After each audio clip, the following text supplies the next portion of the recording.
Gave me a whole new perspective into the work that I'm doing myself at the Lyndon da Cruz Institute. Also involved in a lot of stem cell stem cell technology with retinal organoids, and had me thinking about how I can kind of change my work moving forward. So it's always great to listen to other people, what work they're doing, and seeing if there's any nuggets of knowledge that I can apply to my work.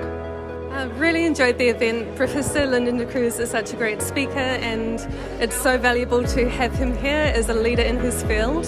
I really enjoyed how he talked about how important it is to collaborate between fields, meet unexpected people, make unexpected discoveries, and Forrest Research Foundation really values the relationship that we have with Lyndon da Cruz Institute.